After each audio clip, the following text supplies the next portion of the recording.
Is Insidious Out of the Further the endgame of this franchise? Well, let's talk a little bit about it.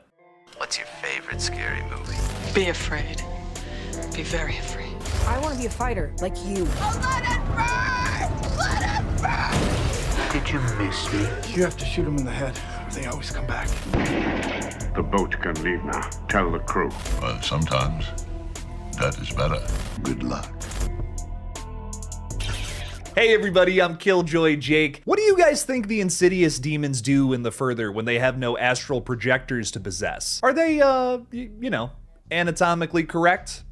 I'm asking for a friend. We have had some big updates on the latest Insidious flick, which of course drops on August 21st in just 2 weeks here, between some sick looking character posters that dropped yesterday and a brand new final trailer today. The new posters showcase the various demons from this franchise's past that will all appear in this one film. There's the man who can't breathe, Keyface, who should really change his name to Keyfinger, Smiling Shotgun Lady, super underrated, Parker Crane, otherwise known as the Bride in Black, and of course, the man you all came here to see, Joseph Bishara as the lipstick demon. He even has his own popcorn bucket for this movie. I really hope folks don't do to this bucket what y'all freaks did to the Dune popcorn bucket. You can't talk about Insidious without mentioning Joseph Bishara. Not only has he portrayed the most notorious demon of the series in almost every single installment, but he's also composed the score for all 6 franchise entries. Bishara is an indispensable piece of the Insidious puzzle, making up a critical portion of this series' identity. Speaking of which, thank God that Lin Shaye is back in this movie in a much larger role than the previous film. While Elise Raynor's backstory was the focus of the 4th film from 2018, Last Key, Lin Shaye's presence was sadly reduced down to a cameo appearance in the previous film, The Red Door. The Insidious franchise is hilariously structured in a similar way to the Star Wars franchise. Just instead of trilogies, we have duologies. The original duology tells the story of the Lambert family, followed up by the prequel duology that follows Elise and her gang of ghost hunters, and now we're wrapping up the sequel duology that's given us another chapter with the Lamberts, while this new movie is telling a fresh story with some brand new characters, but also a lot of familiar faces alongside them. In a lot of ways, I think Out of the Further is going to be more akin to that prequel duology, Chapter 3 and Chapter 4, as Elise is helping Amelia Eve's character Gemma push all of the entities back into the Further.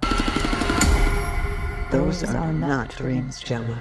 Speaking of which, I almost forgot to mention, everybody's favorite Insidious characters are going to be in this movie too, Bingus, Dingus, and Gringus. You love Bingus, Dingus, and Gringus. You will leave me a comment about how excited you are to see Bingus, Dingus, and Gringus in this new movie.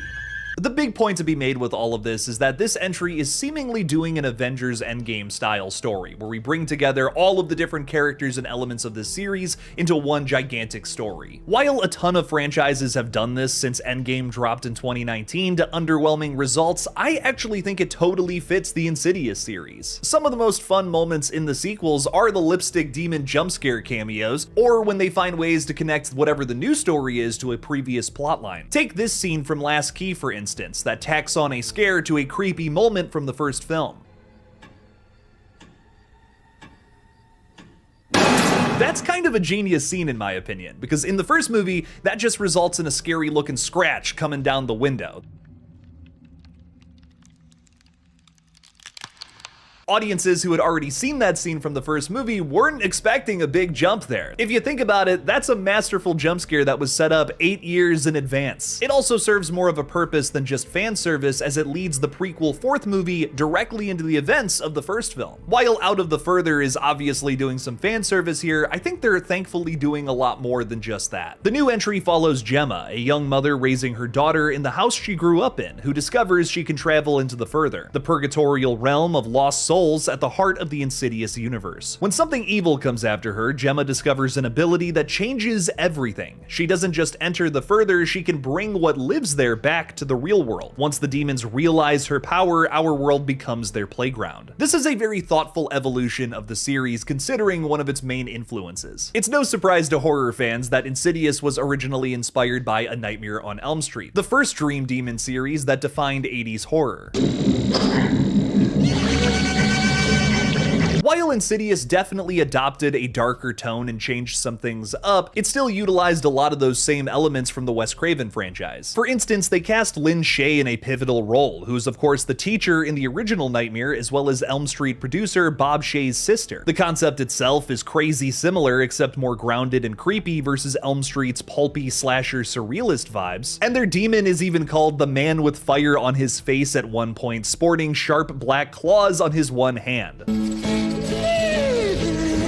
It's like if Darth Maul and Freddy Krueger had a little dumpster baby. Is that too dark of a joke for YouTube? We're gonna find out in the comments section later. This new main character for Out of the Further takes us back to those original workings of the first film by reinventing an idea from Elm Street. Gemma is our Nancy Thompson, discovering that she can pull things from the dream world, the Further in this case, into the real world. This is also an inverse of Nightmare's solution, where the demons are trying to come into the real world to rain havoc, as opposed to Freddy, who lost his powers upon entering our world again. So it's not just a ripoff, it's a clear evolution. Horror has always done that in unique new ways. This is just continuing the cycle of making an old idea fresh again. That's something I feel Atomic Blumhouse is doing very well recently. You might have noticed on all of those character posters, they're advertising this film as coming from the same studio that brought you Backrooms and Obsession, two movies that, in my opinion, successfully reinvented some old school ideas. As for the final trailer that dropped today, I recommend avoiding it. Everything in today's video talks about why I'm so excited for this movie conceptually.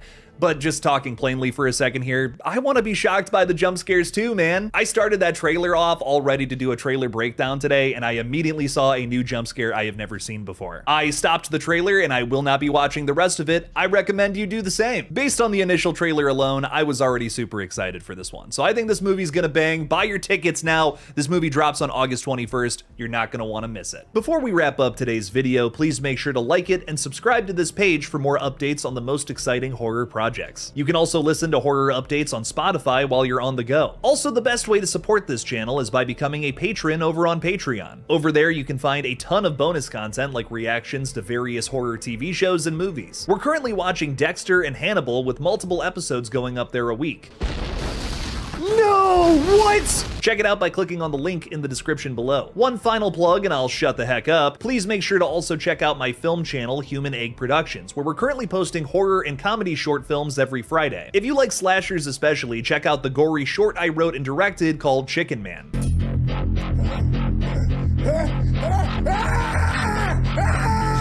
Thank you to everyone who supports all of my pages. So what do you guys think about this new installment in the Insidious franchise? Do you like that we're doing an Endgame style movie, or would you rather go back to a smaller story? Let me know your thoughts down in the comments below. Thank you guys so much for watching. Please subscribe, and as always, don't forget to kill it out there, y'all.